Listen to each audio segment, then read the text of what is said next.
ജക്കിർ വേൾഡിലേക്ക് എല്ലാവർക്കും സുസ്വാഗതം. നിയമസഭാ തെരഞ്ഞെടുപ്പിലെ വൻ ഭൂരിപക്ഷത്തോടെ കോൺഗ്രസ് അധികാരത്തിലേറിയെങ്കിലും മുഖ്യമന്ത്രി ആരെന്നുള്ള ചർച്ചകൾ മുറുകുന്നതിനിടെ തൻ്റെ നിലപാടുകൾ സന്തോഷ് പണ്ഡിറ്റ് വ്യക്തമാക്കിയിരിക്കുകയാണ്.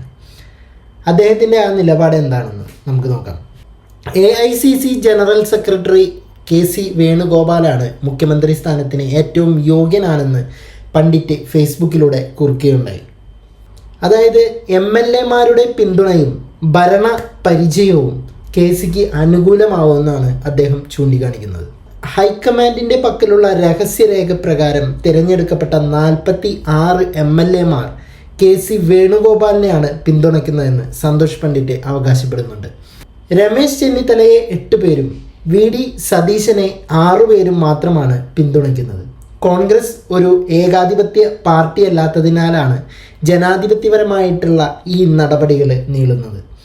അത് ഏതൊരു കോൺഗ്രസ്സുകാരൻ്റെ അടുത്ത് ചോദിച്ചാലും, ഏതൊരു കോൺഗ്രസ് MLA-യുടെ അടുത്തോ അത് ഏതൊരു കോൺഗ്രസ് അനുഭാവികളുടെ അടുത്ത് ചോദിച്ചാലും അവർക്ക് പറയാനുള്ള ഒരു കാര്യം എന്ന് പറഞ്ഞു കഴിഞ്ഞാൽ, ഇത്രയും സീറ്റുകൾ നേടിയ കോൺഗ്രസ് എന്തുകൊണ്ടാണ് മുഖ്യമന്ത്രിയെ തിരഞ്ഞെടുക്കാൻ ഇത്രയധികം താമസിക്കുന്നത്? പക്ഷേ അവരോട് ഈ ഒരു ക്വസ്റ്റ്യൻ ചോദിച്ചു കഴിഞ്ഞാൽ അവർ പറയുന്ന ഉത്തരം, ഏകകണ്ഠമായിട്ട് പറയുന്ന ഒരു ഉത്തരം, ഇതൊരു പ്രോസസ്സാണ്.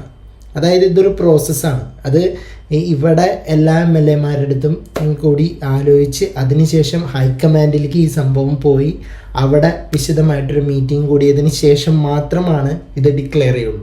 നമ്മുടെ ഒരു അവസ്ഥ നോക്കണേ, തമിഴ്നാട്ടിൽ മുഖ്യമന്ത്രി ഉണ്ട്, പക്ഷേ ഭൂരിപക്ഷം തേക്കാനായിട്ട് അവിടെ സീറ്റില്ല.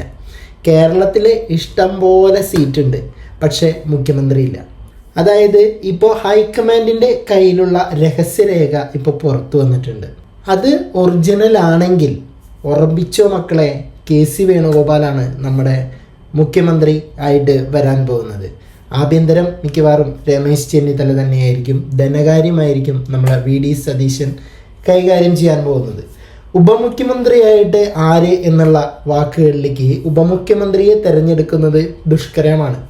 എന്താണെന്ന് വെച്ച് കഴിഞ്ഞാൽ, സതീശിനേക്കാൾ പ്രവൃത്തി പരിചയവും പ്രായപരിധിയും ഏറെയുള്ളത് ചെന്നിത്തലയ്ക്കാണ്. ചെന്നിത്തലയുടെ ശിഷ്യന്മാരാണ് ഈ സതീശനും KC വേണുഗോപാലും ഒക്കെ.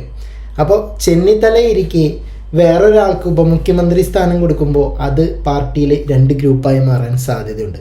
അതുപോലെ തന്നെ നമ്മുടെ കുഞ്ഞാലിക്കുട്ടിയും ഉപമുഖ്യമന്ത്രി സ്ഥാനം ചോദിക്കാൻ സാധ്യതയുള്ളതിനാൽ ഉപമുഖ്യമന്ത്രി സ്ഥാനം വേണ്ടെന്ന് വെക്കാനാണ് സാധ്യത കൂടുതൽ. അപ്പോൾ ഈ ഒരു പാറ്റേൺ തന്നെയായിരിക്കും കോൺഗ്രസ് പിടിക്കാൻ പോകുന്നത്. ഇപ്പോൾ എന്താണെന്ന് വെച്ച് കഴിഞ്ഞാൽ, ഇപ്പോൾ കേരളം മുഴുവൻ കുറേ പേര് ഫ്ലക്സ് ബോർഡുകൾ വലിച്ചു കയറുന്നു. അതുപോലെ തന്നെ കുറേ പേര് തെരുവിലിറങ്ങി VD സതീശിന് വേണ്ടി മുറവിളി കൂട്ടുന്നു. സോഷ്യൽ മീഡിയയിലും Xലും ഇൻസ്റ്റഗ്രാമിലും എല്ലായിടത്തും VD സതീശനാണ്, ഞങ്ങളുടെ യൂത്തിൻ്റെ ആവശ്യം VD സതീശനാണ് എന്നൊക്കെ പറഞ്ഞിട്ട് ഒരുപാട് പോസ്റ്റുകളാണ് നമ്മൾ കാണുന്നത്. അതുപോലെ തന്നെ പെട്രോൾ ഒഴിച്ച് തീ കൊടുക്കാൻ നിൽക്കുന്ന ഒരു കോൺഗ്രസ് അനുയായി. അപ്പോൾ ഇതിനൊക്കെ വെച്ച് നോക്കുമ്പോൾ VD സതീശൻ ഇവരേനൊക്കെ ഇളക്കി വിട്ടതാണോ എന്ന് ഒരു ഡൗട്ടിലാണ് ഹൈക്കമാൻഡ് ഉള്ളത്. അതായത് ഈ ഒരു സംഭവം VD സതീശന് തന്നെ എതിരായിട്ട് വരാനാണ് സാധ്യത. എന്താണെന്ന് വെച്ച് കഴിഞ്ഞാൽ, തെരുവിലെ ആൾക്കാരല്ല ഹൈക്കമാൻഡ്. അതായത് കോൺഗ്രസിലെ ഒരു തീരുമാനം എടുക്കേണ്ടത് ഹൈക്കമാൻഡാണ്. അപ്പോൾ തെരുവിൽ, അതായത് ജനങ്ങൾ പറയുന്ന പോലെയല്ല കോൺഗ്രസ് കേൾക്കേണ്ടത് എന്നാണ് ഹൈക്കമാൻഡിൻ്റെ ഒരു തീരുമാനം വരിക. എന്നുവെച്ചാൽ സ്വാഭാവികമായിട്ടും അവരങ്ങനെ തീരുമാനിക്കാൻ സാധ്യതയുള്ളൂ.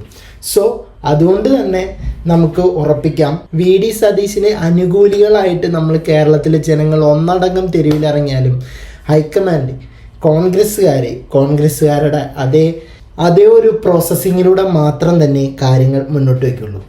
മുസ്ലിം ലീഗിന് എതിരായി കുഴൽനാടൻ ഒരു സംഭാഷണം ഉണ്ടായിട്ടുണ്ടായിരുന്നു. പിന്നീട് അത് നല്ല രീതിയിൽ വൈറ്റ് വാഷ് ചെയ്തിരുന്നു. എന്തോ ആയിക്കോട്ടെ, അയാളുടെ ഉള്ളിലിരിപ്പാണ് അത് പുറത്തോട്ട് വന്നത്. കോൺഗ്രസ്സുകാരുടെ കാര്യങ്ങളിൽ മുസ്ലിം ലീഗ് ഇടപെടണ്ട എന്നുള്ള ആ ഒരു ഡയലോഗ്, ആ ഒരൊറ്റ ഡയലോഗിലാണ് ലീഗ് മുഴുവൻ KCക്കെതിരായി തീർന്നത്. അതുപോലെ തന്നെ ഒരു ബിസിനസ്സുകാരൻ ഇടപെട്ടിട്ടാണ് ഈ ഒരു സംഭവം ഒത്തുതീർപ്പാക്കിയിട്ടുള്ളത്. ഈ ബിസിനസ്സുകാരൻ വന്നതിന് ശേഷം മാത്രമാണ് ഈ മുസ്ലിം ലീഗ് ഒന്ന് തണുത്തത്. അവരും റോഡിലിറങ്ങി തെരുവ് യുദ്ധം നടത്താനുള്ള ഒരു പ്ലാനും എല്ലാ സംഭവങ്ങളും ഉണ്ടായിരുന്നു. അപ്പോൾ അതൊക്കെ മാറിക്കിട്ടി. അപ്പോൾ അതൊക്കെ ഈ ഒരു ബിസിനസ്സുകാരൻ്റെ പ്ലേ ആയിരുന്നു. സോ ഇപ്പോൾ 3 പേരും ഇപ്പോൾ KC വേണുഗോപാൽ എന്ന് പറഞ്ഞു കഴിഞ്ഞാൽ നമ്മളെ കേന്ദ്രത്തിലെ ഏറ്റവും വലിയ ഒരു സംഭവം തന്നെയാണ്. വിജയ് പോലും കോൺഗ്രസിനോട് ഐക്യദാർഢ്യം പ്രഖ്യാപിക്കാൻ വേണ്ടിയിട്ട് KCക്കാണ് ആദ്യം കത്തയച്ചിട്ടുള്ളത്. അപ്പോൾ കേന്ദ്രത്തിലെ കാര്യങ്ങൾ തീരുമാനിക്കാനുള്ള ഒരു അവകാശം പോലും KCക്കാണുള്ളത്. സോ ഇവിടുത്തെ MLA മുഴുവൻ KCക്ക് സപ്പോർട്ട് ചെയ്യുള്ളൂ. അതാണ് പവർ. കോൺഗ്രസ് പാർട്ടിയുടെ സംഘടനാ ജനറൽ സെക്രട്ടറി എന്ന നിലയിൽ സോണിയാഗാന്ധി, രാഹുൽ ഗാന്ധി എന്നിവർക്ക് ശേഷം ഇന്ത്യയിലെ തന്നെ കോൺഗ്രസ് പാർട്ടിയുടെ ഏറ്റവും പ്രധാനപ്പെട്ട നേതാക്കളിൽ ഒരാളാണ് നമ്മളെ KC വേണുഗോപാൽ. അങ്ങനെയാണ് കണക്കാക്കപ്പെടുന്നത്. അപ്പോൾ നമ്മുടെ സന്തോഷ് പണ്ഡിറ്റ് കുറിച്ചത് എന്താണെന്ന് വെച്ച് കഴിഞ്ഞാൽ ഇതൊന്നും ചില ന്യൂജൻ പാൽക്കുപ്പികൾക്ക് അറിയണമെന്നില്ല. അദ്ദേഹത്തെ ഇന്ത്യ മുഴുവൻ അറിയും. ഇഷ്ടം മാതിരി പാൻ ഇന്ത്യൻ ഫാൻസ് ഉണ്ട് നമ്മുടെ KC വേണുഗോപാലിന്. ഇന്ത്യ മുഴുവൻ അറിയുന്ന കേരളത്തിൽ വേറെ ഏത് കോൺഗ്രസ് നേതാവുണ്ട് എന്നാണ് ആ ഒരു ക്വസ്റ്റ്യൻ മാർക്ക്. പക്ഷേ ഞാൻ പറയുന്നത് ഇതല്ല, ഒരാളുടെ അധ്വാനവും വിയർപ്പുമാണ്. ഒരാൾ ചോര നീരാക്കി വിയർത്ത് അധ്വാനിച്ചുണ്ടാക്കുന്ന ഒരു സംഭവം മറ്റൊരാൾ തട്ടിയെടുത്തിട്ട് ഈ ചോര നീരാക്കിയ ആളെ ഒന്നുമില്ലാതെ ഒരു മൂലയ്ക്ക് കൊണ്ടിരുത്തി കഴിഞ്ഞാൽ കണ്ടു നിൽക്കുന്നവർ ആ ഒരു സംഭവത്തെ മാത്രമേ പ്രതിപാദിക്കുള്ളൂ, ആ ഒരു സംഭവത്തെ മാത്രമേ കേന്ദ്രീകരിച്ച് സംസാരിക്കുള്ളൂ. അല്ലാതെ ഇയാൾ ഈ വന്നവൻ, ഈ എടുത്തവൻ ആരാണ്, അയാളുടെ വലിപ്പം എന്താണ്, അയാളുടെ മഹിമ എന്താണ് എന്നൊന്നും അവിടെ അറിയേണ്ട പ്രശ്നമില്ല. ജനങ്ങളുടെ മുന്നിൽ മുഖ്യമന്ത്രിയെ ആയിട്ട് ചൂണ്ടിക്കാണിച്ചത് ഇത്രയും ദിവസം VD സതീശനെയാണ്. അധികാരം കയ്യിൽ കിട്ടിയതിന് ശേഷം VD സതീശനെ നൈസായിട്ട് ഒഴിവാക്കി വേറൊരാളെ കൊണ്ട് അവിടെ കൊണ്ട് പ്രതിഷ്ഠിച്ച് കഴിഞ്ഞാൽ നമുക്കത് കണ്ടു നിൽക്കുന്നവർക്ക് തന്നെ നമുക്കത് കണ്ടു നിൽക്കാൻ സാധിക്കില്ല. അതാണ് ഇപ്പോൾ ജനം തെരുവിലിറങ്ങുന്നത്. അല്ലാതെ KC വേണുഗോപാലിൻ്റെ മഹത്വം, അയാളുടെ മഹിമയൊന്നും അവിടെ ആ സമയത്ത് വില പോവില്ല. അത് ചിലപ്പോൾ അവരുടെ പ്രോസസ്സിൽ വില പോവുമായിരിക്കും.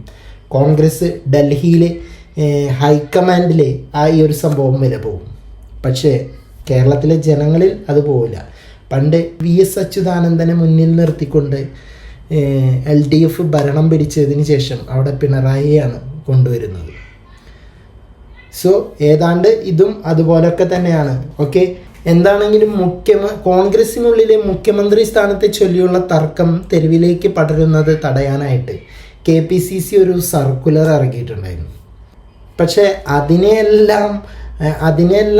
അതിനൊന്നും വകവയ്ക്കാതെയാണ് പ്രകടനങ്ങൾ പിന്നെയും വന്നത്. അപ്പോൾ VD സതീശനെ അനുകൂലിച്ചിട്ട് ആണ് സംസ്ഥാനത്തുടനീളം പ്രവർത്തകർ പ്രകടനങ്ങൾ നടത്തുകയും ഫ്ലക്സ് ബോർഡുകൾ ഉയർത്തുകയും ചെയ്തതോടെ പാർട്ടിയുടെ നേതൃത്വമാണ് പ്രതിസന്ധിയിലായി പോകുന്നത്.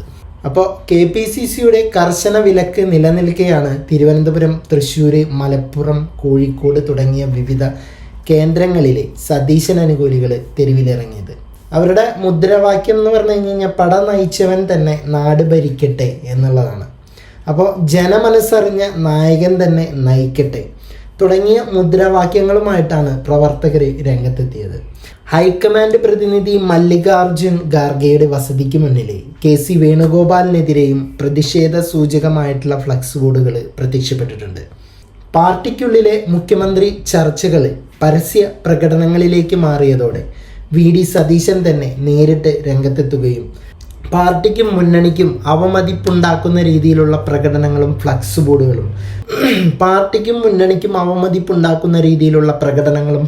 ബോർഡുകളും പ്രവർത്തകർ ഒഴിവാക്കണമെന്ന് അദ്ദേഹം ഫേസ്ബുക്കിലൂടെയാണ് കുറിച്ചത്. അപ്പോൾ ചരിത്ര വിജയം ആഘോഷിക്കുന്ന ഈ നിമിഷങ്ങളിൽ ചേരിതിരിഞ്ഞിട്ടുള്ള ഈ നീക്കങ്ങൾ AICC തീരുമാനത്തിനായിട്ട് കാത്തിരിക്കണമെന്നും അദ്ദേഹം ഓർമ്മിപ്പിക്കാനുണ്ടായത്. എന്തായാലും ഫലം വരുമ്പോൾ KC തന്നെയായിരിക്കും മുഖ്യമന്ത്രിയാവുക.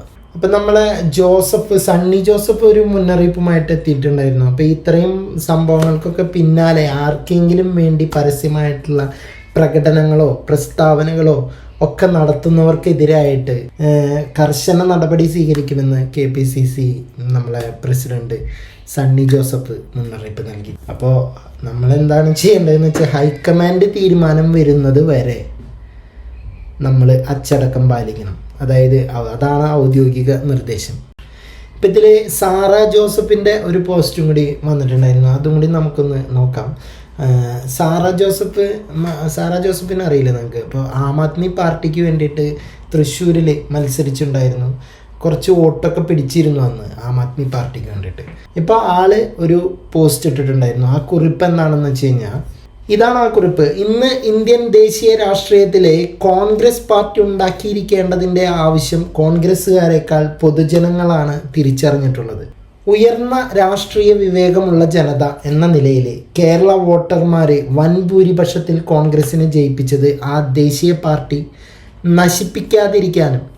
നശിക്കാതിരിക്കാനും ഇന്ത്യ സഖ്യം എന്ന രാഷ്ട്രീയ നീക്കത്തെ ബലപ്പെടുത്താനും വേണ്ടിയിട്ടാണ്. VD സതീശൻ എന്ന കോൺഗ്രസ് പ്രവർത്തകൻ്റെ നിലപാടും കഴിവും പൊളിറ്റിക്കൽ തന്ത്രങ്ങളും പരമാവധി ഉപയോഗിക്കാനുള്ള വിവേകമാണ് ഹൈക്കമാൻഡ് ഇപ്പോൾ കാണിക്കേണ്ടത്. ഇടതിൻ്റെ തോൽവി എന്നേക്കുമായിട്ടുള്ള തോൽവിയല്ല, അവരെ ശക്തമായൊരു പ്രതിപക്ഷമായിരിക്കും എന്നുറപ്പാണ്. അതാണ് വേണ്ടതും. അതായത് ആരോഗ്യകരമായിട്ടുള്ള മത്സരം നടക്കുമ്പോഴും സംഘപരിവാർ രാഷ്ട്രീയത്തെ ചെറുക്കാൻ കഴിയുന്ന വിശാലമായ ഐക്യമാണ് ഉണ്ടാവേണ്ടത്. കൃത്യമായ ജനാധിപത്യ നിലപാടുള്ള കരുത്തനായൊരു ഭരണാധികാരിക്ക് മാത്രമേ അത് രൂപപ്പെടുത്താനാവൂ. അപ്പോൾ അതാരായിരിക്കും എന്ന പരീക്ഷണമാണ് കേരള വോട്ടർമാർ ഇപ്പോൾ നടത്തിയിട്ടുള്ളത്. ഓക്കെ, അപ്പോൾ മുഖ്യമന്ത്രി പദവിക്ക് വേണ്ടിയിട്ടുള്ള ലജ്ജാകരമായിട്ടുള്ള ഈ ഒരു വടംവലി വിജയതിളക്കത്തെ അനുനിമിഷം നശിപ്പിച്ചുകൊണ്ടിരിക്കുകയാണ്. അപ്പോൾ ഹൈക്കമാൻഡ് അത് തിരിച്ചറിയണം.